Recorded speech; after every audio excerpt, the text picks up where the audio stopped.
我最近特別願意吃那種小包裝的灯影牛肉絲，但是我研究了一下，市面上都有95%以上的產品其實用的都是大豆拉絲蛋白，所以我去買了2個牛後腿，我打算看看這純牛肉做的和那老豆乾吃起來到底有什麼不一樣，順便也算算這純肉的做完成本是多少錢一斤。不過在做這個牛肉絲之前，我們需要先熬出一大鍋滷湯，這湯越香，那牛肉嚼的就越有滋味。這鍋湯在燉完牛肉之後，比之前滷豬蹄剩的那鍋湯還香。那鍋我之前就給留着當老湯了，現在这鍋我也想留着當老湯，所以我們安排了一波老湯見老湯，這回估計是得吃到地老天荒了。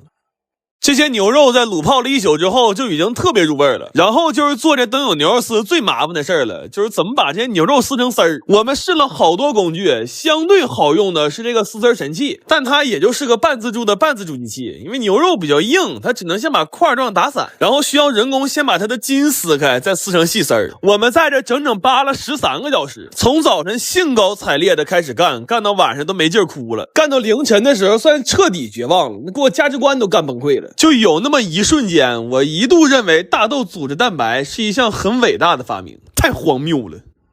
这些肉扒完絲兒，算是徹底給我們累麻了。完就尋思先歇會兒刷刷手機，正好最近新換了個蘋果14 Pro Max， 這手機內存大、運行快，價格還實惠。在轉轉上買的，才花了8900，用着跟新的一樣，比新的還便宜2000多。而且轉轉是官方驗二手平台，手機都有真人檢測，數碼產品全都保修1年，特別靠譜。想換數碼設備的，推薦你們也去轉轉看看。然後這些牛肉絲兒要大火給它炸到脫水，為了能更好吃，我還一起炸了4盆料油。後來我算了一下，那200斤肉滷完炸完就剩下60多斤了，但是炸肉炸油卻一共用了100斤油。要不怎麼說這玩意兒吃着香呢？它主打的就是一個油比肉多。